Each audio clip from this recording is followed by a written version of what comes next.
Hello, in this class we will look at how to make a technical presentation. So, I will begin first by telling you that there is no specific single way in which you make a technical presentation.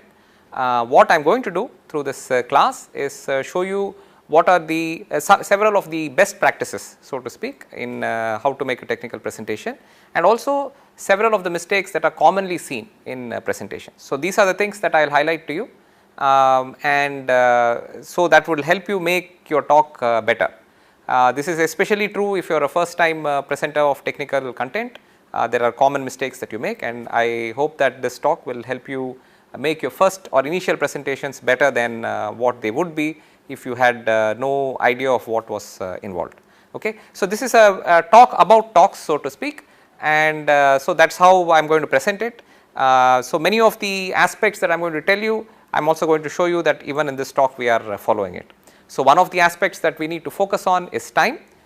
This is a 50-minute talk, intended as a 50-minute single talk on how to make presentations, and we will see how well we pace ourselves through this talk. Okay. So, that is the way we will go about it. So, first thing we do is a good practice is to have an outline, and which is what we have here, an outline for our talk, and this outline helps us accomplish several things. Our listeners or viewers or people who are attending our talk get an idea of what are all the major aspects that we are going to cover in the talk. You can see here there are 5 major aspects that are listed, and so that is what we are going to cover. The audience gets a sense of what are the things that they need to focus on. So, for different people in the audience there may be a particular aspect of your talk that is more interesting, and so they may pay more attention to that aspect of your talk relative to the rest of it. So, an outline helps them understand that. So, for example, here we have 5 items listed here. The first is technical presentation versus a journal paper.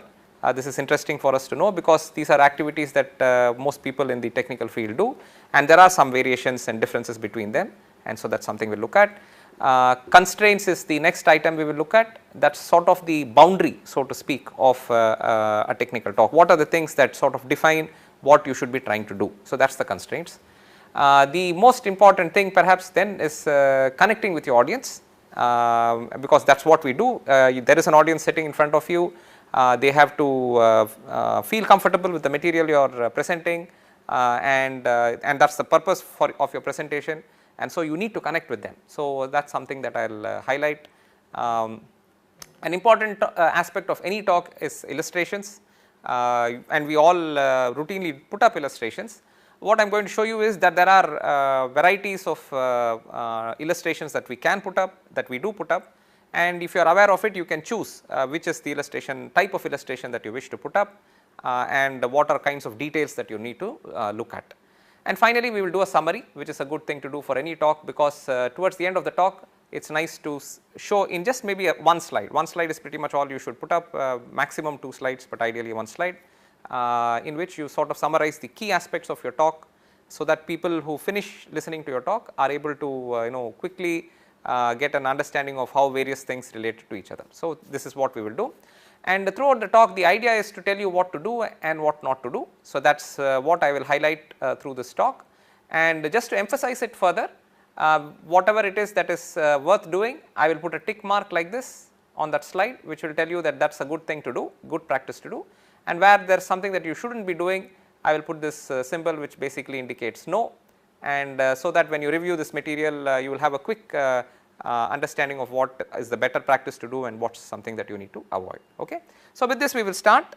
So, by the way, one of the good practices to do is to have this outline slide and to flash it a few times through your talk, so that people can again recalibrate themselves with respect to where you are in your talk, and so that is what we will do here.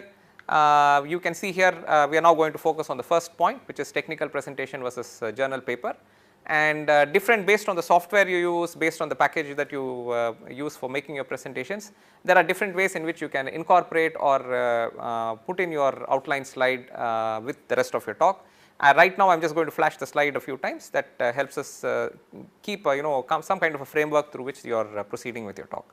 So, the first point we look at is technical presentation versus a journal paper, because both of these are activities that researchers do, and typically we are using the same kind of data. You know, you're working in a lab, you're generating data, and sometimes you make a technical presentation using that data, sometimes you publish it in a journal. So we just see what's the difference between them. So in a journal paper, some of the aspects that makes a journal paper activity unique relative to a technical presentation are listed here. So the first is that it's a one-time activity with respect to that data. So with respect to that body of data, it's a one-time activity. You send it to a journal. You are supposed to sign an agreement saying that you have not published it anywhere else. They look at it, okay, and it often has a formal structure. There's very minimal flexibility in it because the journal will have some guidelines and some constraints saying it cannot be more than so many words or not more than so many pages. There may be restrictions on how many figures you can include and so on. And there is a certain style that they will expect their articles to be presented in. Certain aspects of the information should be presented first, some aspects should be presented next, and so on. So there is usually a very rigid structure that you have to follow with respect to every specific journal. So you should, when you decide to publish, you have to contact the journal, get their style, and then follow that style. The other important aspect of a journal paper is that it is peer reviewed. Okay, so peer reviewed means it is been looked at by at least 2 or 3 other experts in the field, independent experts, and they agree that what you are presenting is something unique, is something new, is something valuable to the field, and only then it ends up being a journal paper. So it is peer reviewed. The general idea of a journal paper is that it adds to the repository of knowledge in the field, and therefore it is something that goes there and joins the body of information that people can look at for several years. In fact, journal papers are around, I mean, and they are, you know, a permanent record of what work has been done. So you can look up papers which are, you know, 100 years old, which are classic papers in that field, and they are still available for us to see. Maybe the 2 other major things that you need to understand about a journal paper are these last 2 points here, that it is not interactive and you have no control on audience. It is not interactive because you write it and you leave it out there. People read it at their own time, you are not present when they read it. So if they have doubts, they cannot just like that ask you, and that is part of the reason why it has such a rigid structure to it, and so that you sort of cover all the aspects so that a person reading it can independently read it. So it is not interactive, so that is something you should be aware of, and you have no control on audience. You could have a high school student reading it, you could have a undergraduate student reading it, a postgraduate student reading it, a postdoc reading it, a professor reading it, or even a senior scientist reading it. So you have no control, so you have to keep it reasonably complete, you have to sort of decide for whom you are pitching the paper and do it. Okay. Technical presentation is quite a bit different, even though it is pretty much the same work that you have done in the lab, which you are now presenting as part of a technical presentation. First and most important thing about it is that it is an event. Okay, so it happens at a certain instant of time, there are people around you, you are present, and then you make the presentation. So it is an event and that is repeated. So today you may make a presentation in your group, tomorrow you may make a presentation in a conference, a few days later you may visit a university and make a presentation to an allied group there, you may go to a funding agency, make a presentation, so on. So there is a lot of possibilities of repetition, and the audience can change. So your presentation changes based on your audience. There is significant flexibility in the structure because you decide how you want to present it based on the audience that is present. You may highlight specific, maybe there are 3 slides that you want to highlight for one audience. You may add a couple more slides when you present it to another audience. You may completely change the format of presentation when you go to a third audience. So there is a lot of flexibility. It is not peer reviewed in general. Anytime you present it, I mean, you are just there, you are discussing with the people in front of you and you are presenting it. There are no 3 experts who look at it first before you come and present it in front of the audience. So there is no peer review there.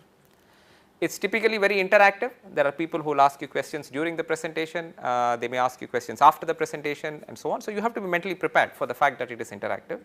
And as I mentioned, there is a specific audience in each occasion. So you have to be prepared for the audience. And pitch it at that audience level, okay, so that they stay with you. So these are the main aspects. We will look at them again as we go along and keep track of, and some other slides will help you relate to some of these aspects as we go along. So we are back to our outline now, just to show you that we have completed the first topic that we wanted to look at, which is technical presentation versus a journal article. As I mentioned, our intention is to do this over 50 minutes. We have 5 topics here. 1, 2, 3, 4 and 5. So, at first glance one way to pace ourselves is to set about 10 minutes for each of these topics, and as you can see we have just about completed 10 minutes, we have looked at that first topic. The summary may not take 10 minutes, so we can allow ourselves a little extra time on these other 3 topics out here. Another way to pitch yourself is to also look at the number of slides, but that we will look in just a minute. But I think with respect to topics, it's a better way to pitch ourselves, pace ourselves, and somewhere here we should be in the midway mark. Okay, so now we will look at constraints, which includes the duration, which we will see in just a moment. There are really 2 constraints for a technical talk. The first is the audience, and the second is the duration. Okay, so these are the 2 things that we will look at and highlight a little bit more. So, the most important thing with respect to the audience is what is their background. Okay, so you are a technical researcher, you are a researcher in a lab, you are in a university, you go to maybe you go to your high school when you visit your home, and your school teachers may ask you to make a presentation to say the 10th grade students or 10th standard students in your school. So, you should go ahead and make a presentation there.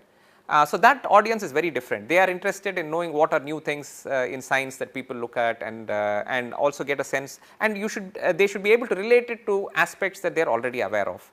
So, you cannot just make as the same presentation that you make in a conference to your school audience. So, you may have just returned from a conference, you have a presentation ready from the conference, you cannot just directly show that to your school. You have to make enough modifications, you have to ensure that there is enough time to explain technical terms if necessary, enough time to highlight the kinds of things that the audience may be interested in. So, it is very important to understand what their background is, so that you can pitch the talk at the right level. Okay. The other thing that you need to understand with respect to the audience is why are they watching. Okay. So, if it is a funding agency that is watching your presentation, then you have to highlight what is unique, that new aspect that you are going to study, which is what you need to highlight. If it is a conference, again you have to highlight, after doing some bit of background presentation, you have to highlight what are the new results that you have got, which are maybe different from what other people have obtained, or highlight a new aspect of that area of work which other people have not explored. So, that is something that you need to highlight. As I mentioned, if it is your high school, then you need to highlight those general concepts that are interesting in that field, which students can relate to, and which they can be enthused by, so that they may also consider a career in technical activities. Okay. So, these are the various important aspects that you need to keep in mind when you look at an audience and try to see what it is that how you need to reposition your talk with respect to that audience. The other important aspect, as I mentioned, which forms part of the constraint which sets the the framework within which we make the presentation, is the duration. So, keeping track of duration and paying importance, showing importance to time is a very valuable characteristic that is expected of any presenter. Okay. So, it conveys that you value the time of the audience who are listening there, sitting there and listening to your talk. It also conveys that you value your own time.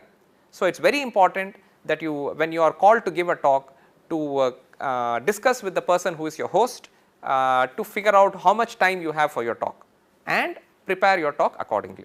So, this is a part of the customization of your talk for the audience. So, you have to customize it for the audience so that you pitch it at the right level. You have to customize it for the occasion, because you have to pitch it within that time. You have to stay within that time. So, these are 2 important constraints that you need to keep track of. You cannot, it is not appropriate for you to just show up there and start talking indefinitely. So, you have to really pay attention to it, give importance to this aspect. So, one general rule you can use, a rule of thumb, is a slide a minute. That is a very reasonable starting point, but actually if you get more and more confident with what you are presenting, and you have more valuable, important things to say about specific aspects of your work, you can actually have less number of slides and more number of minutes. Then you can actually stay on a slide, allow the audience to absorb what is on the slide, discuss the slide in greater detail. It is not a great idea to keep flashing slides very fast. So, this is one thing that we need to keep in mind.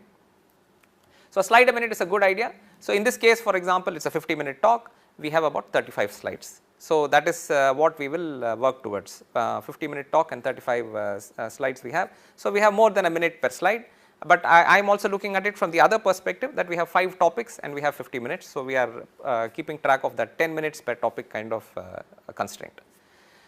The other very nice thing that a presenter should learn over the years of presentation, which you should get prepared for mentally, is that you have to have the ability to adjust the duration of your talk. Okay. So, this means first of all you have to be confident about the content of your talk. The most important aspect of all your work is your content of your presentation.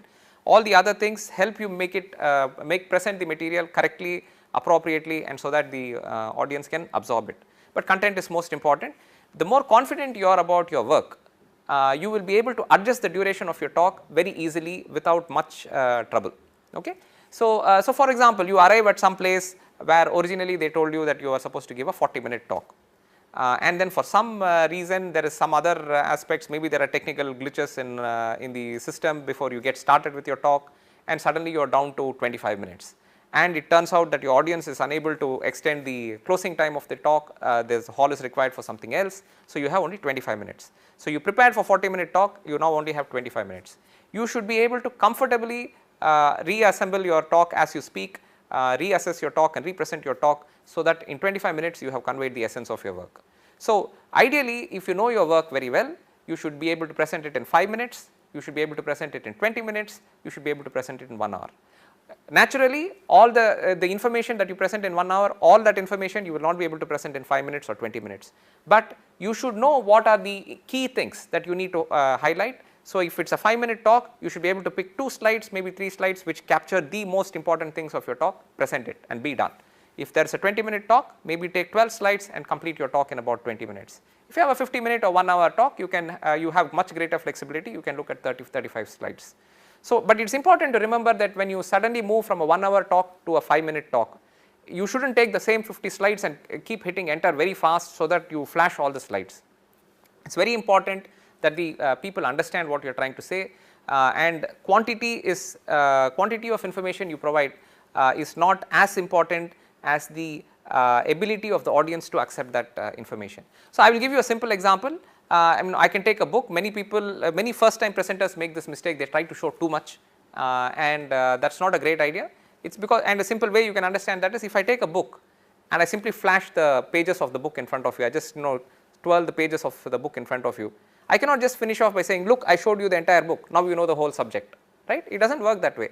You have to have time with each piece of data, you have to have time to absorb the data, understand how the data relates to something that happened before and something that you are going to present next, and so on. So, you have to give audience time with the information you are presenting, and therefore, you have to keep a certain reasonable number of slides that the audience can see. Okay? So, these are the major constraints, right. So, we are done now with constraints that I wanted to highlight. We are back to our outline slide. We are doing quite well with respect to time. We spent about 7 minutes or so on our previous topic on constraints. So, we still have about 32 to 33 minutes left on our talk. So, that gives us a fair bit of time to look at connecting with our audience and illustrations. Okay? So, these are 2 important aspects of a talk. So, we will now look at connecting with your audience. In particular, I will try to highlight aspects that you should avoid so that it helps you connect with the audience better. So, how busy is your slide? It is a very important aspect of how well you can connect with your audience. Okay? So, we will look at that. Take a look at the slide. It is from a work that I have done. I have deliberately made the slide very busy, primarily to highlight that this is not the way to do it. You can see the no sign that is out here. So, what do we have here? We have here the sketch of an experimental setup. It is all well labeled and so on. We have a photograph here which is part of this experimental setup, part of this region of this experimental setup. Then we have some photograph of a sample produced, a photograph of another sample produced, electron micrographs of these 2 samples, and then there is something on mechanical properties of the material synthesized, and we have electrical properties of the material synthesized. This is a very busy graph. There are a very busy slide. There are way too many things on this slide, although in principle you can put so many things on the slide. What you need to understand is, just because you have a slide, it does not mean you need to fill it from end to end. Open space in the slide is particularly useful. It helps people focus on something that you are trying to show. It helps them understand that concept better. So, so just filling it with too much material is very similar to the previous analogy I showed you, where I am just flashing the pages of a book in front of you. It does not work. So, for example, the same slide that I am showing you here could have easily been 4 or 5 slides. There could have been 1 or 2 slides on just the experimental setup, maybe a slide on the samples produced, slide on characterizing of the samples, the electron microscopy of the samples, and then a couple of slides on one on the mechanical properties, one on the electrical properties, and these would have to be reorganized so that they form a certain flow in the information you present. So, there is 4 or 5 slides of information here. It is not a great idea to show so much in a single slide. So, you should understand and spread it out across a few slides so that people can focus on a specific concept in each slide, accept it, understand it, and reflect on it before they see the next slide. Judicious use of special effects, okay, is something that I want to touch upon, because I think first time presenters make this mistake. They put in much of the software that we have enables us to use a lot of special effects. So, I will just show you one quick slide just to, I mean, I have exaggerated it just to show you all sorts of special effects that can be thrown in into a slide. Please take a look at this.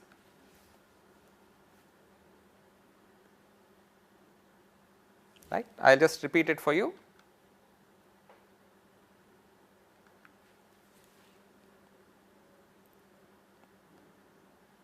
So, this slide has a lot of special effects. I think first time presenters may be tempted by this idea that there are a lot of special effects available in software which you can throw into your slide and so on. In a technical presentation, it distracts from the presentation. So, in a technical presentation, the focus of the presentation should be the content, the technical content that you are presenting. Special effects tend to distract from it. So, ideally it's a good idea to avoid putting in too many special effects. Some special effects may add value to your slide because they may highlight something interesting that you have got there. So, flashing some information may be a good idea, but you have to use this very judiciously. Pick only those specific things that you want to use and use them. Also, you can see on the slide I have used a few different font. And so, there are a lot of different font that is available in the software. So, there is a tendency to try out various font and various fonts in different slides. That is also not a good idea. Please stick to standard 1 or 2 fonts and then use them through your slide. So, so judicious use of special effects is a good idea. It is a better practice to do, and so that is something that I wanted to highlight. Reading from a slide. Okay, again this what I have put up here is a slide that is not the right way to do it. So, you see the no sign there. Again, first time presenters, just to be sure that they are not missing out on a point, have this tendency to write everything that they want to say on the slide and then just read the slide, and that is not a great idea. So, first of all, when you put everything on a slide, the size of the font becomes very small. So, it is not at all readable for somebody who is even sitting 10 meters away from the slide, and then it is very monotonous if you just look down on the slide or look at the slide and not look at the audience and just keep reading. So, for example, if I simply read, it is important to demonstrate scale up of single cells on test facility. Smaller 50 centimeter square cells often perform significantly different relative to larger cells such as 400 centimeter square cells. Systematic testing at single cell level is necessary to identify the sources of such differences and to compensate for the same. Doing this, this would be one way of presenting it, where you just look down on the slide and you keep on reading it. That is not a good idea. It is a very poor way of presenting. It more or less ensures that you do not connect with your audience. All these are points that I am indicating with respect to connecting with your audience. Important aspect of connecting with your audience is to look at your audience, face your audience, not face away from the audience. So, if you have a slide up on the wall, you should not be showing your back to the audience and only reading that slide. That is not a good practice. You should face the audience, you should look at them as you talk, and so what is there on the slide should simply be pointers on what concept you need to talk about, and then you elaborate, you conversationally elaborate on that point. You should feel comfortable to conversationally elaborate on it. Do not worry about the exact words that you are using. If there is an error, you can always correct it. You should conversationally elaborate on the point. You look at the audience, if you see them nodding and they are understanding, you can look at their eyes, you get a sense of how well they are staying with you. If necessary, you elaborate a point a little more. If you want, you can speed up a little bit. So, these are things that you can do, and so you need to do that. So, for example, a better way to present this exact same slide where it says fuel cell stack development, and that is an area I work on, is to put up something like this. There are only some short term goals that are presented, and then there is another topic called long term goals, and there are just 3 points on each of these under these headings. And so, that is very easy for somebody to look at and get an idea that those are 3 points that you are going to look at under short term activities and then long term activities, 3 points. And that just gives you a hint on what you want to talk about. So, and you go ahead and talk about it. So, this is the right way to do it. You can see the tick mark on it, and that is the right way to go about it. Right. So now we are on to our, we are halfway into our talk. Actually, we have sort of about completed 25 minutes of our talk. We are moving into the illustration section of our talk, which is a very important aspect about what you do in a talk, because most of our talk we have slides, there is some text and there are some illustrations. So, so that is the thing that we need to look at, and we will do that. So, with respect to illustrations, there are two major aspects that we need to look at. The first is choosing the right type of illustration. Okay. So, what we will do in the next several slides is to look at different types of illustrations that you can put up, and that itself is something that we need to be aware of, because sometimes software comes with a certain illustration, type of illustration comes as an output and we simply use it. We do not apply too much thought on it, and I would like to alert you that you should apply some thought on it, on what kind of an illustration to put up. And then the other important aspect is, for every type of illustration that you put up, you have to pay attention to details. In the illustration, there are specific details that you should pay attention to. Many first time presenters, many students who present, make presentations often miss out on important details that need to be looked at. And if you look at those details, your presentation automatically looks a lot better. Okay. So, what do we mean by choosing right type of illustration? So, in the slides that follow, both these points I will touch upon and highlight specific aspects in each of those slides. So, for example, there are tables, different types of illustration are all of these things that I am listing here. There are tables, you can have a table which shows different data for different samples. There are graphs, you can draw graphs with the data that you have, and graphs, again there are a wide range of data. You can have a line plot, you can have just a scatter plot. You can draw a pie chart, lot of different things you can do with graphs. There are photographs, actual experimental equipment you photograph and you put it up. So, that is something that you do. You can make drawings, drawings of an experimental setup or drawing of a flow that is happening, etc. You can have schematic of some system that you are putting together. So, a lot of different things you can do that you have choice of. Now, the point to remember or the point to keep in mind is that when you are trying to make a presentation, you are trying to convey some information to the audience. You want to do this effectively. You want this when you show something and you are trying to make a point, the illustration should help you make that point. Okay. So, that is the purpose of saying that you need to select the right kind of illustration. Whatever illustration you put up should help the audience understand the point that you are trying to say. Okay, and ideally agree with you, but even if they have a disagreement, they should be able to look at that plot and then discuss with you what is it that they are disagreeing with. Okay. So, for example, if you simply have you want to show that a wide range of samples have been studied and specific values have been obtained from these samples, maybe a table is fine, maybe a table may be able to convey that information very well. On the other hand, if you want to convey that in the range of experiments that you have done, a certain parameter has a low value for some set of experimental conditions, then it reaches a maximum and then it comes down again to a lower value, and the purpose of your presentation is to highlight that there is a maximum for that parameter. In that case, a table is a very poor way to present it. A table does not very nicely convey that there is a maximum. You cannot just look at a string of numbers and then mentally make up in your mind that there is a maximum. So, it helps to then draw a graph.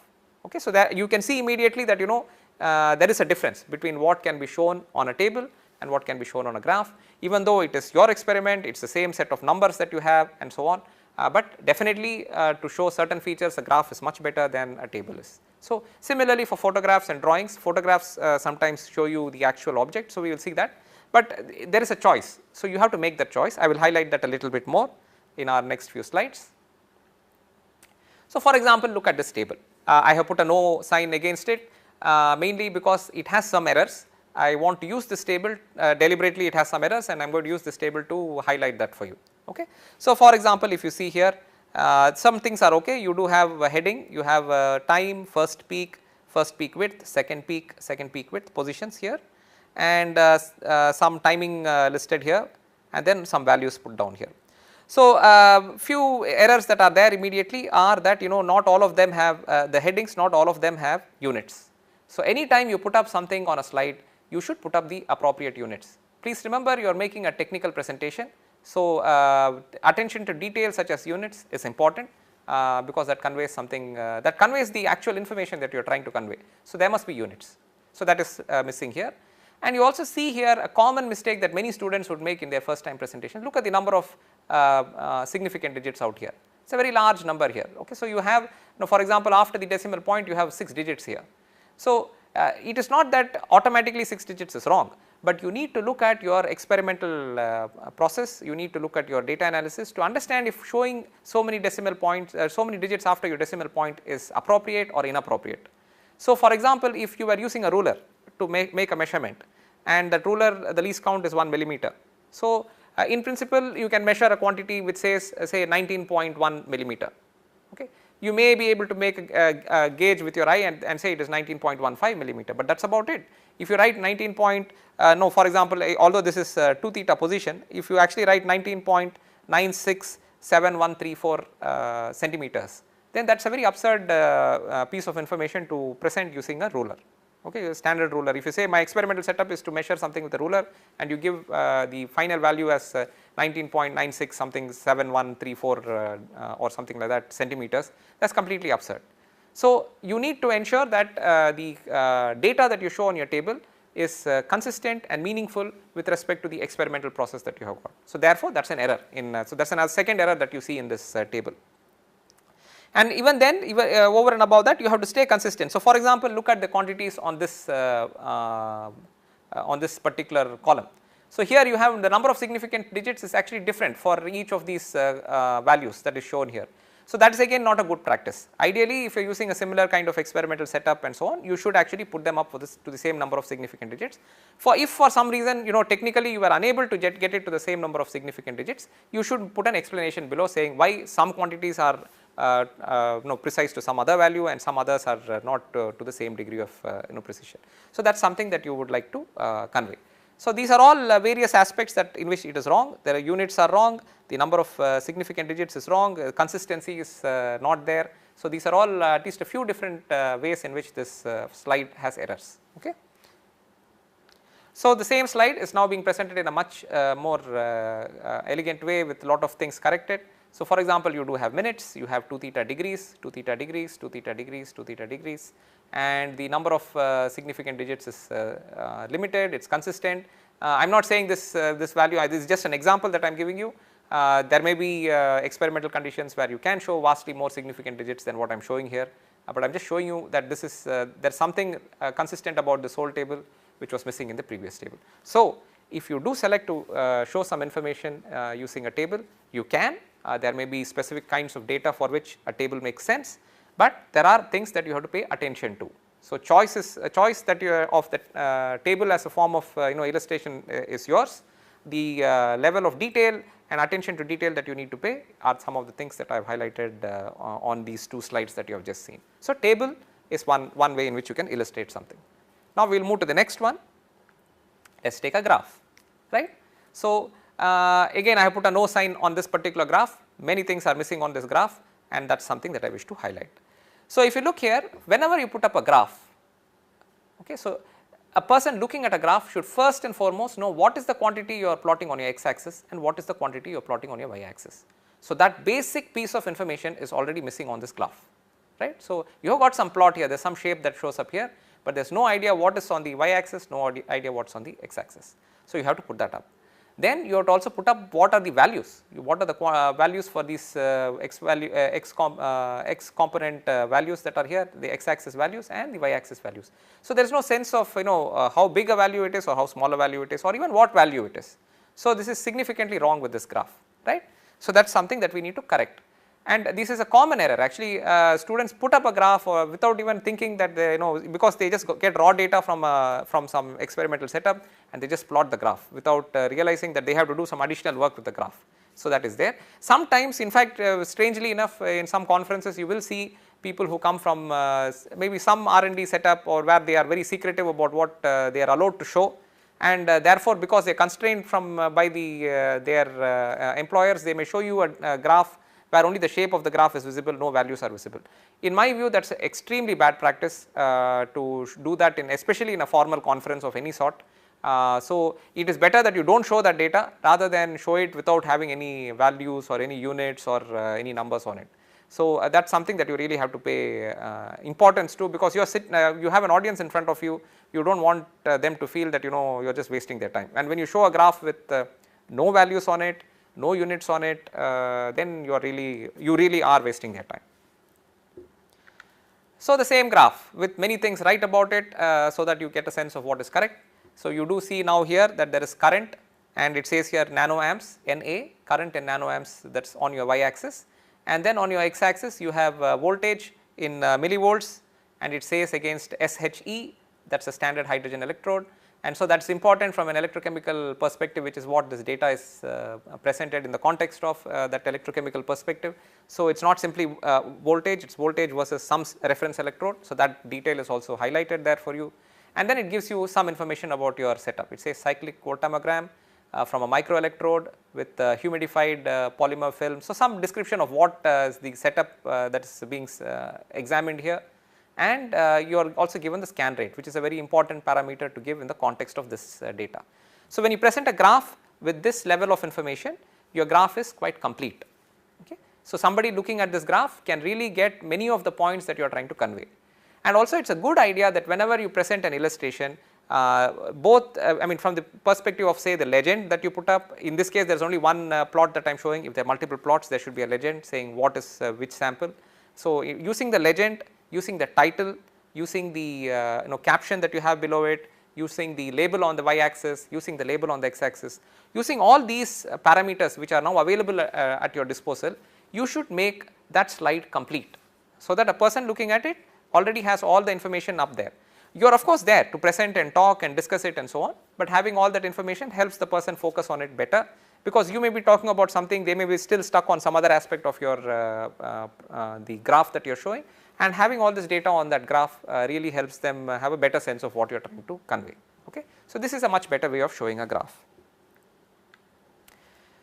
The next example I am going to show you is a photograph. Photograph has a great sense of conveying something visually, that this is really what the object is. So, for example, here this is a bicycle that is powered by a fuel cell, an area that I work on, and I am just showing that there is a fuel cell put placed out here on top of this carrier rack that is back there.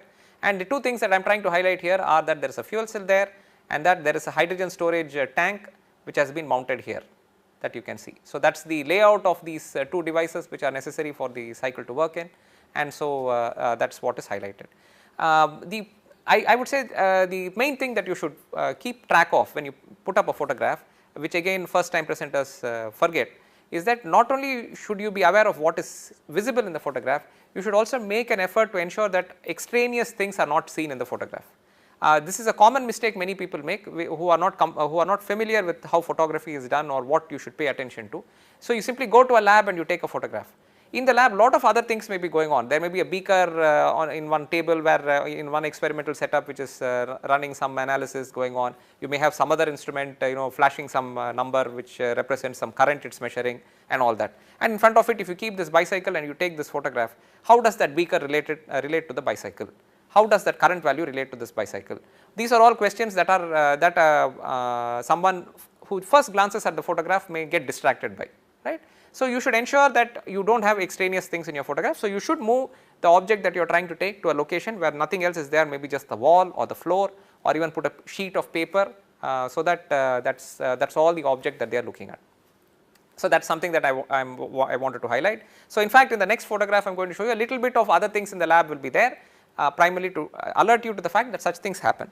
So, the next photograph is simply a close up of the fuel cell. So, you can see here a close up of that fuel cell. Again, I have marked here fuel cell stack. You do see the seat of the bicycle. So, you know how it relates to everything else that you previously saw, but you can see in the background some other there is this experimental setup that is there. There are no values flashing, but there are a few other things that are there in the background. Ideally, this is not the way to take this photograph. You should again reposition the bicycle so that you are able to take the same shot without anything else from the lab appearing in the photograph.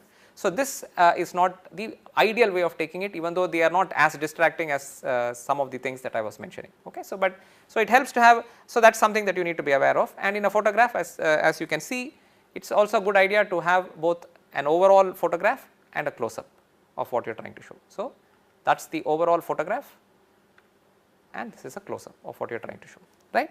So, so a few things I have highlighted here.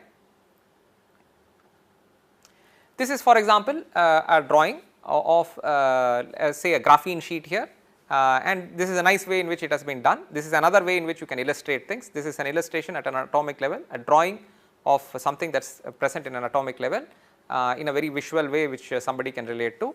So, all the many things are right about it. So, I just want to highlight it, and that is why I put the tick mark here. You can see the y axis and the x axis marked here. You can see the unit vectors A1 and A2 marked here. You can also see a location marked as O, and if you follow this vector here, you see another location marked as A. It is a vector which is marked as CH, indicated as CH, designated as CH, and you can see here OA equals CH, and how it relates to A1 and A2, n times A1 plus m times A2. So, this is something that relates to how people analyze how a graphene sheet is and how it can be folded and so on. So, this is a illustration, sort of a drawing which shows you at an atomic level how things are laid out and how you can relate various quantities. This is a good way to make a drawing of this nature. Another nice drawing that you see here is a schematic of a fuel cell system. The previous drawing was at an atomic level. This is at a much larger scale system level. You can see here the central part is a fuel cell, there is a fuel stream that is coming in, there is an air stream that is coming in. Both of these feed into the fuel cell stack, and then you get DC power out. So, the flow of how these things, various major components of a fuel cell relate to each other are very nicely indicated in this schematic. And by the way, we would all, as I always mentioned, we need to keep track of our time. We are now down to about 10 minutes of our talk. We have finished about 40 minutes. We are just under 10 minutes now, and we have progressed quite significantly through our talk. We are talking of illustrations, which is the major aspect of our talk as we move towards finishing this talk. So, this is a nice way of doing a schematic. So, I have just shown you a drawing at an atomic level, and I have also shown you something at a much larger scale. So, these are good ways to present some data. Another detail that you need to pay attention to is the level of complexity that is there in your illustration. Okay. So, I am showing you two illustrations here, both are the Hubble Space Telescope. This is a photograph of the Hubble Space Telescope, this is a drawing. Now, I have put a no symbol here and a tick symbol here primarily to indicate one particular point. If let us say the purpose of your talk is simply to say that the Hubble Space Telescope uses solar panels to power itself. Okay. So, when you show this photograph, it is not that it is completely wrong, but there are certain aspects of this photograph that make it distracting, and that is because you see the space telescope here, you see the robotic arm that connects it to the space shuttle, you see part of the space shuttle here, you see a little bit of earth here, you see the sky there, and you also see the two solar panels. So, there are many things that are there in this photograph, and so sometimes it is not immediately apparent what you are trying to highlight. Even on the telescope you see a lot of wiring, you see ports, and lot of different things are there. So, a photograph has the nice aspect that it shows you the real object. So, people can really relate to it because you are seeing the real object, but it has this issue that it can be distracting because there are way too many things that are visible on a photograph. On the other hand, if you make a drawing, you can really simplify all the rest of your telescope and you really highlight your two solar panels. So, if the whole purpose is to just show that there are two solar panels on a space telescope, then a drawing may be a much better way of conveying this information. And the other major aspect, I would say the really important aspect from a technical perspective which many students miss out on, is the importance of scale. So, here we have a monument which I have taken. I am going to show you both from the perspective of a general monument that we can easily relate to, and also a technical perspective what we mean by importance of scale. So, I have managed to find a photograph where you do not seem to see many other things around the Taj Mahal which would indicate any sense of scale. So, if you have never seen it before, if you have never visited it before, a fair question to ask is basically how tall is it, going from base to top. And let us say you have no sense of how tall it is, and so when you just look at the image, maybe this conveys that these features here look like they are windows, this feature here looks like it is a door.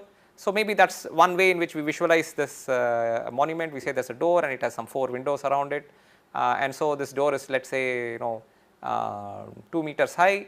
So, maybe this is maybe 4 or 8, maybe this is 8 or 10 meters tall is one perspective that you may get if you have no sense of scale, right, because there is nothing to relate to. So, that is one issue that we face. Let us look at another photograph of the same monument. Now, we have a sense of scale because you see a lot of people here.